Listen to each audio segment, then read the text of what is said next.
Hi everybody, this is Sorrel and I'm Sorrel and this is Mark, and we're here to do Relationship Rebellion. We weren't here last week because what on earth happened last week? I don't even remember. It doesn't matter anyway. And we won't be here next weekend either because I shall be in for a final session with Jamie Smart. Anyway, if anyone is watching this, we would really love it if you would say hello in the comments, whichever platform you're on. And hello out there. I don't think it's working very well. No, it's not. Maybe the batteries are a bit flat. So today we thought we would talk about conflict. And Mark even made some notes, didn't you? Yeah, I did. Yes. Do you want to start? Yes. Today we thought we would talk about punishment. Yes. How pervy that is. And why people do it in their relationships. He never gave me any warning that he was going to mention the word pervy. Well, it is. It's just a strange thing to do to people you love, is to make them feel like crap. And it is common practice is to best your partner and to make them feel less. Absolutely. And so I guess the point we are headed to is that the path to happiness, it probably requires you not to take that appetite for vengeance with you. Yes. Yes. So you don't want to punish people anymore. You may not have ever wanted to punish people, but suddenly you're in a relationship, you discover that you want to. That's a bit weird, isn't it? But yeah. Well, that'll be because you've been hurt. So the men have this stance about needing to be right. Women have this stance about needing to be right. And you're off. That's it. And there is something about the kind of circumstances maybe where we punish each other.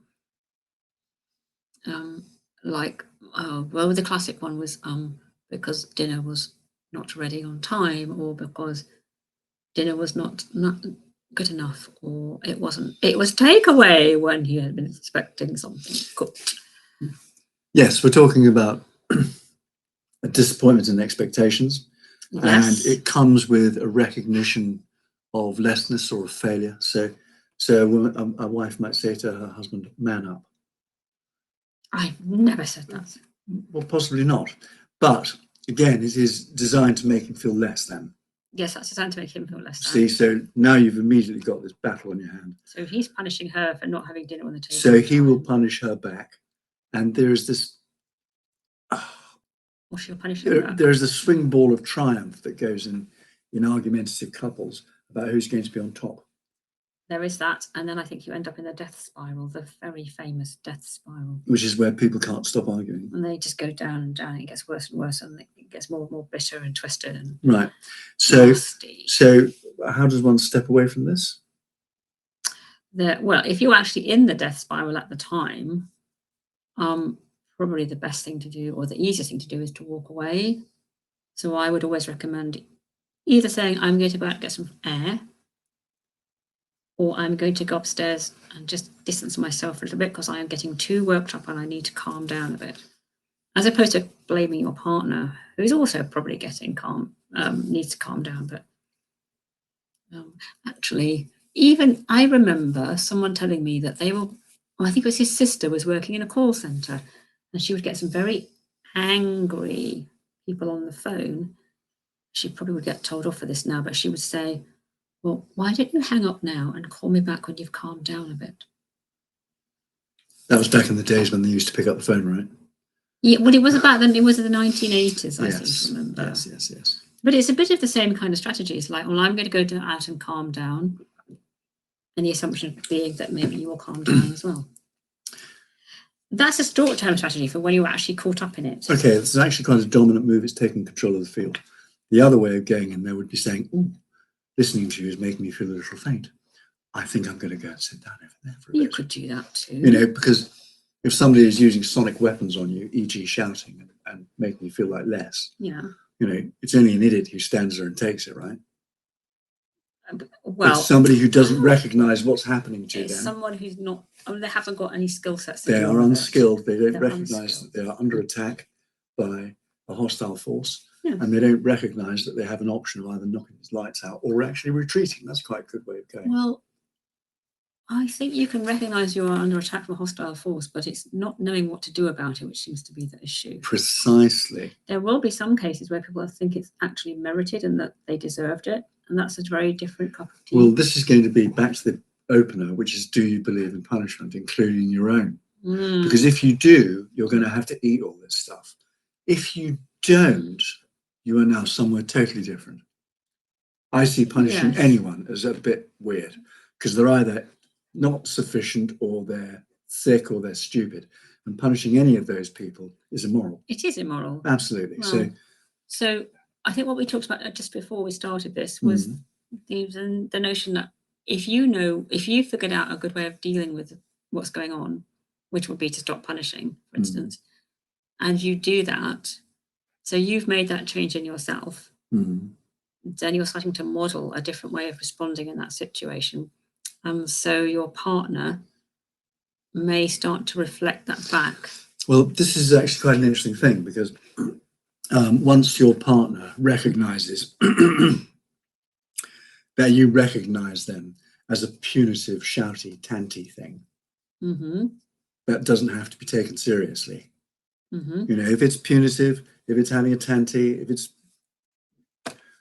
doing all that stuff, and of course I'm not going to take it seriously.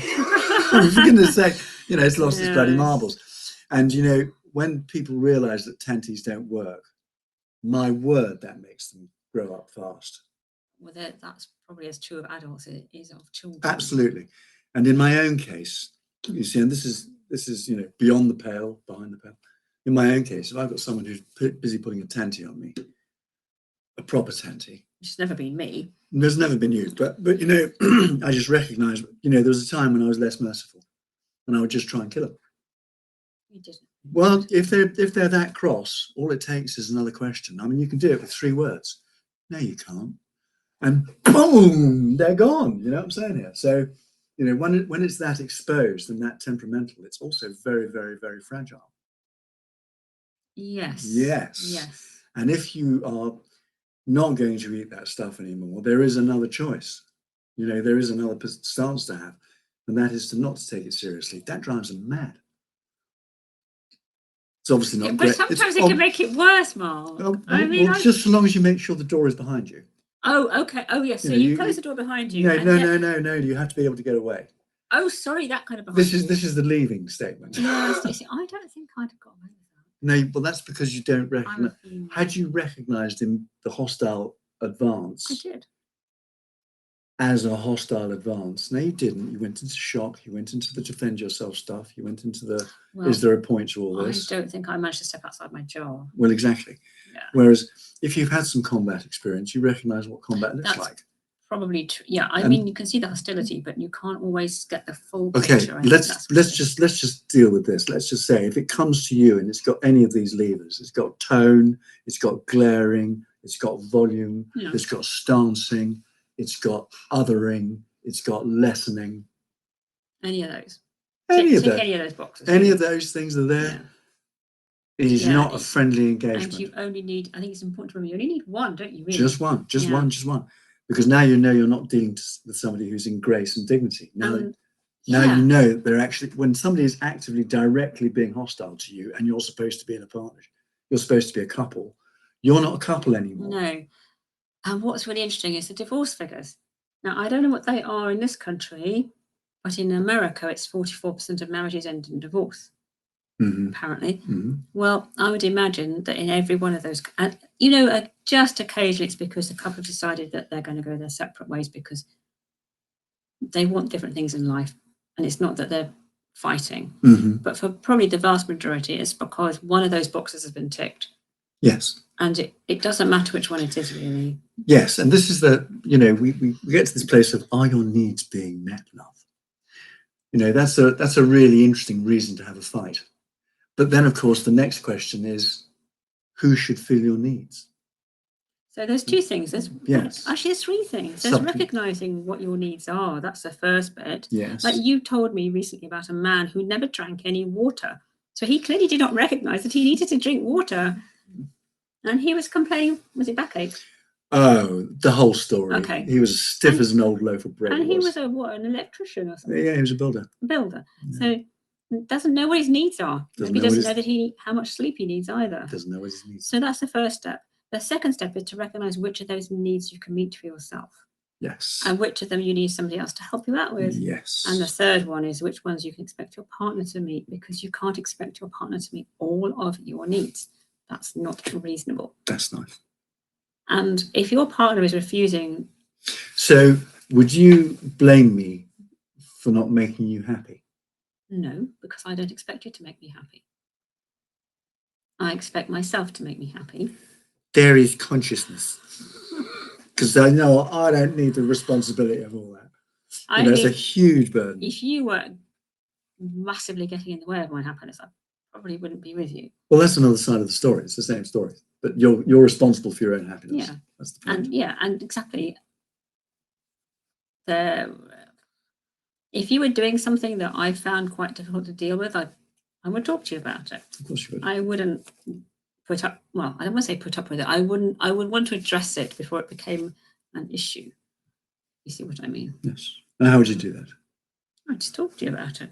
So you wouldn't say, "I've got a bone to pick with you." No. I see. No, I'd probably say, Mark, there's something I'd like to talk to you about, and is this a good time? And if you said, actually, not really, I'd say, well, maybe tomorrow, next day. And then I'm getting distracted by the fly. And then don't sit back or you'll squash it on the chair. Okay. Which, so you wouldn't force the issue, especially if it was a really important communication. No. So you'd be peaceful in your communication. Of course I would. Well, I think you're going to be successful. Isn't it? It's really about, I need to speak to you about something and I don't want to upset you. Isn't that interesting? Just because you're my partner doesn't mean that I don't have to care about not upsetting you. Actually. Exactly. Yes. Whereas, well, there we go. These are the courtesies that tend to get dropped after marriage. Absolutely, yes. Because you've got a contract, so I don't have to worry about your happiness anymore. Well, which is just such a nonsense, isn't it? Well, which is why 44% or whatever it might be. Yes. Yeah. And in this country, I don't know what the percentage is, but I do know that 75% of divorces are prosecuted by women who have to put up with all that grandiose bollocks and then suddenly decide they've had enough of it. Right. And that's really interesting. And there's that side of it. And then there's this other thing that I have noticed, and I know other women have noticed, which is that it's very rarely the man who takes the first step, even though the relationship is clearly over and he just wants to get out of it as much as she does. He doesn't. No, he won't. He won't take the first step. No, because he doesn't want to be in wrongness. Probably. So he makes her be in wrongness instead. But he's kind of double wrongness, isn't it? Well, you see. Anyway, I don't want to put him in wrongness for putting me in wrongness, because what's the point of doing that? It's meaningless. Yeah, it just puts you to another. It just prevents you from dealing with the situation in the first place, which is that he doesn't want to do it, but it must be done. Yeah, and that's really all it is. Now, who's got the most skin in the game? Well, she's trying to get away from you, mate. You'll just put up with it for a day, So action has to be taken. It's so funny when you said about skin in the game, and my mind being a little bit went straight to the original meaning of skin in the game, which is the builder in Roman times who had to move his family under the bridge that he had just built for, I don't know how many weeks it was, maybe 2 months. Anyway, and so he literally had his entire family's skin in the game. And then I imagined this man collapsing on top of me. It's kind of weird, isn't it? You might need some therapy. No, I don't. Anyway, what else was we talked about punishment, and we talked about the desire for it and the acceptance of it, and then we talked about the idea that everyone thinks it's quite a good idea, whereas in fact it's a massively crap idea. Yeah, and it's a bit the same with how we bring up our children, isn't it? Because do you know what? If you're punishing your other half, it may well be that you were punished by your parents in a kind of slightly vicious way like that. Of course, you didn't just make this stuff up. You had to learn it from somewhere. You're modelling it from somewhere. Because we tend to bring the same patterns into our adult relationships as we had as children with our pet. Oh, well, I should say our caregivers, because Well, until we develop it further, I think everyone starts in the relationship path in this way. oh, they do with what they've inherited from their folks, and then they have to go through the business of, I won't do that. I think I'll do a bit more of this. I definitely don't want to do that. And it's when you start to realise what what it is you've brought with you and why. The fact that you've brought it with you at all. Mm-hmm. I should say it's 1:15. If anyone's watching us, please say something in the comments so that we know you're there. Actually, I'd like to just say, for all of you who are watching and thoroughly enjoying this, many millions of you, don't say a word, because we might feel a little anxious and exposed in that way. Speak for yourself, Mark. I'm just, by the end of it, because nobody's said we're watching you, I shall have a rating of 8 billion. I don't understand that logic. I know, that's because you're a scientist and I'm a spin doctor. Totally different way of counting. This is tacit procuration. 8 billion people who are not saying anything If in the they comments. didn't say they liked it, it meant they liked it. Oh, because they haven't said anything rude to us. Absolutely. Right. Okay. You see, no one died on this program. If you think everyone left happy. If you think we're rubbish, you can say so, but please don't punish us for it. Anyway, shall we get back to the matter? That didn't pass the planning meeting at all. Well, it's because I only just thought of it. I know, but you've got this thing about shame, haven't you? You want to get some. It's got to stop.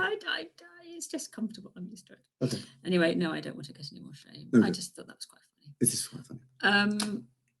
And now I've forgotten what we're going to talk about. Oh, you've got this thing about freedom is not free.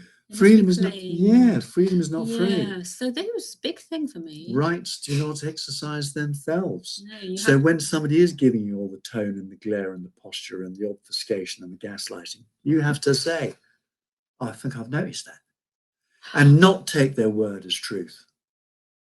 Yeah. Oh, yes, absolutely. And have them be okay with it. I remember getting Googled by a young person to my face. I know. And you know what? It was a good call, because I could have been a stuffed shirt. As it turned out, I'm correct. And so that was all right then. Well, obviously, in the subject of leeches, you're bound to be correct. Yes, yes. But so this is the whole thing. When somebody has dropped it and is showing you their monster, one can't be allowed to gain momentum on that stuff. And if you don't challenge it, you've got momentum. Colluding.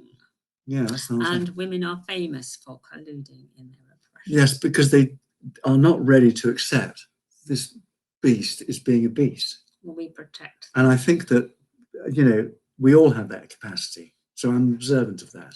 That men do it too, I mean. Actually, women do it too. No, I'm just saying that men also collude. Is that what you're saying? Oh, for sure. Yeah. Or you're saying that we all have the capacity to be beasts? Both of those. Both of those, right. Okay. Yes. Yes, I colluded in a vaguely abusive relationship for a while. Yeah. I didn't understand what was going on. I was just bewildered by the entire thing. So do you know what the funny thing is? That when it's pointed out to you, all of us, one day someone points out to you what's happening, and that you are effectively colluding because you are not challenging. Yes.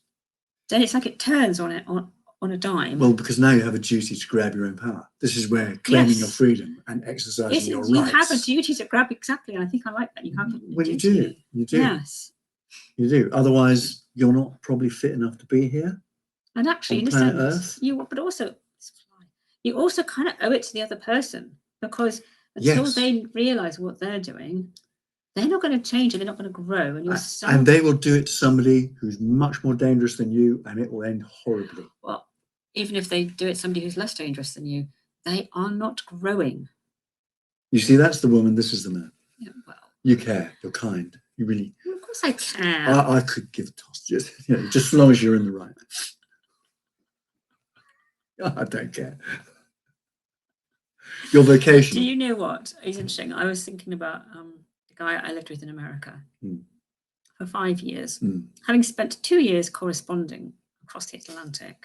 Seriously, who would do that these days? Well, these days we have Facebook and texting. We didn't have that in those days. So it was all letters. Anyway, I came back to this country and then realised that we were never going to be able to live in the same country. And I did not want to be involved with a man who... If we're not going to be in the same country with the Atlantic between us, it was a bit tough. And also that he had been a bit controlling, and I didn't much like that. And then I met up with his sister many years later when I went back to New York on a trip. And she said, "Oh yes, you broke his heart, but so did very many other people." And I thought, "Oh, that's okay then." And then I realised when I already knew he was married and how he'd met his wife, and I thought, well, because I ended the relationship because I could see it had no future, he ended up meeting this other woman and has been married to her, and presumably, I hope that they're very happy together. I don't know for sure, of course, but I hope they are. I think they are. Well, I forget. So what I'm thinking is that, when you make that challenge and you do that slightly painful thing of saying, this isn't working, it's not good enough for either of us, then you give them a chance to grow, because you don't hold them in that slightly treading water sort of mode that we had got into. I think that's what I was trying to say. This is entirely off the subject of conflict and punishment. Well, this is a couple growing together or choosing or not, as the case may be. And actually, you're absolutely right.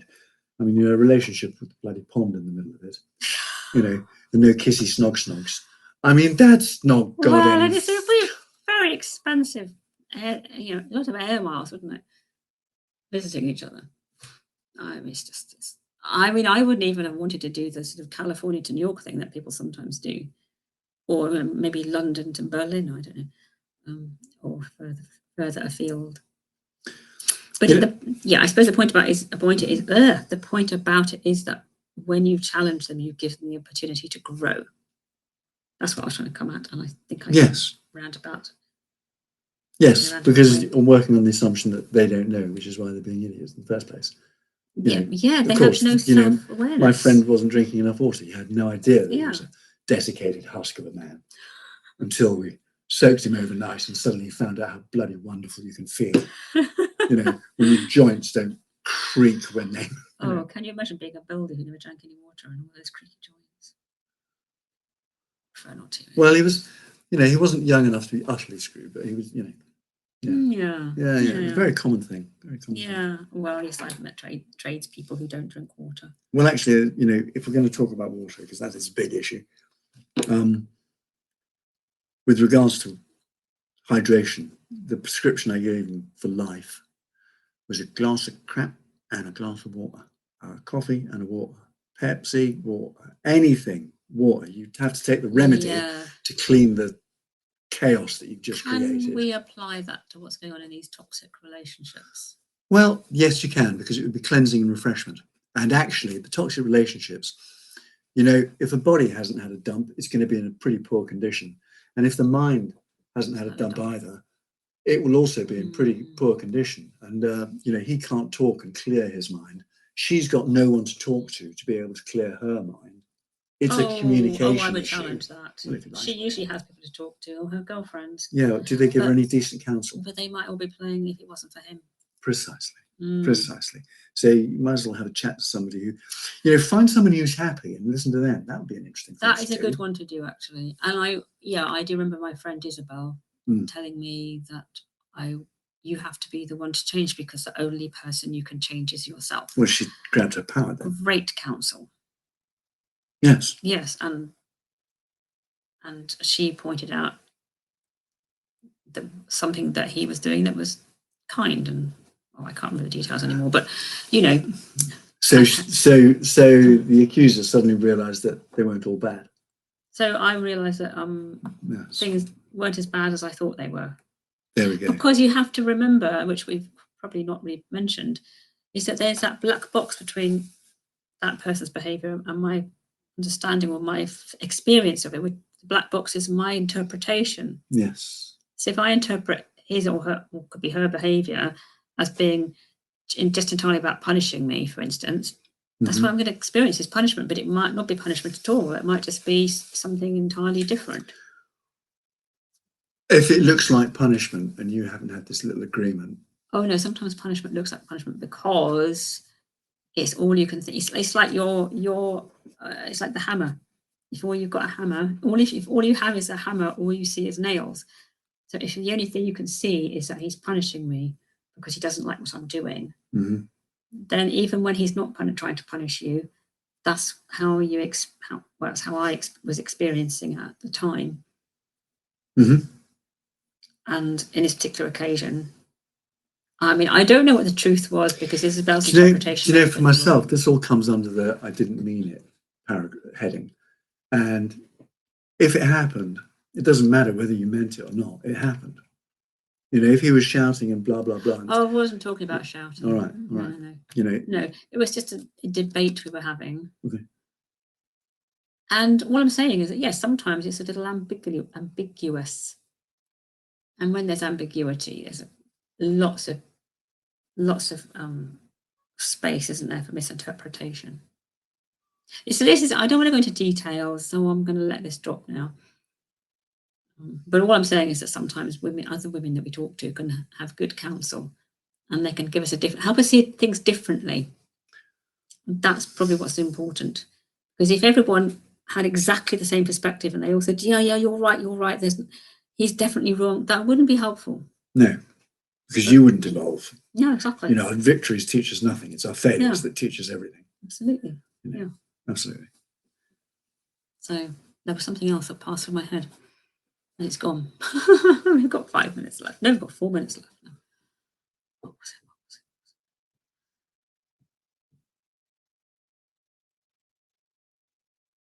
Is there something we want to pick up on before we finish?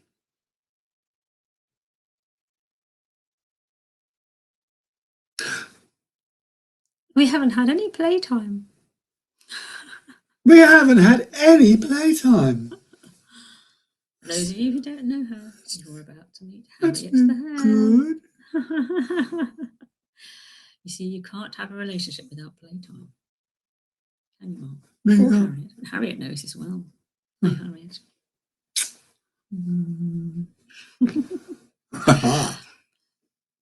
And actually, maybe that's part of it, is that when it's all serious stuff, which is what and battle toxic, is, and there's no play. Well, that's how you can assess the tone of the relationship. If there's no play, it's a battle zone.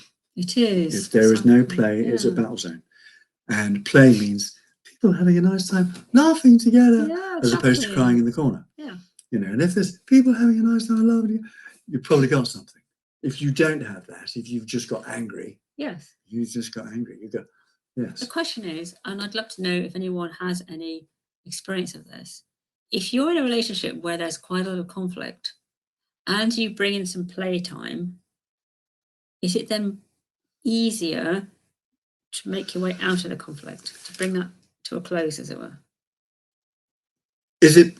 Well, no, you see, conflict is all about competition. Play is mainly about competition. So now it's about how we compete with one another. Yes. In a relationship. Probably you want play that's less about competition and more about having fun together. That would be nice. I think probably less kind of tennis and more, I don't know, mucking about in the garden or something.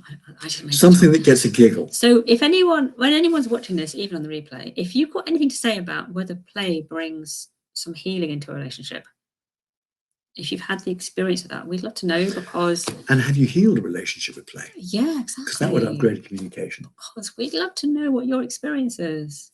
And also what other things people have brought to the issue of conflict, and whether you've found something that's worked really well for you in your relationship. Like being friendly. Yes. You know, there's all sorts of things that people do, but it's interesting to know which ones are really effective, I reckon. Yeah. I still haven't remembered what it was that passed through my head. This is one of the disadvantages of getting old. I knew you would do that. I am older than him. He likes to pretend that he's older than me, but he's not. Sorry, that hurt. It didn't hurt you as much as it hurt me. It's entirely fine. Yes, so we won't be here next week because I will be in with Jamie Smart, the final session of the Clarity Advanced Coach and Facilitator program, which is quite a mouthful. And we'll be back on the 22nd, won't we? Might even have a script. Oh, I don't know. Do you have a script? Nah, probably not. We could have a better crib list. It might have been good if we'd written anything extra on here that we thought of when we had our conversation. We just didn't add anything to it. Right, it's 2:30. Time to go. Thank you. Lovely cut. And we are still on still live. Oh. Anyway, end stream. Bye, everybody. Ciao, ciao.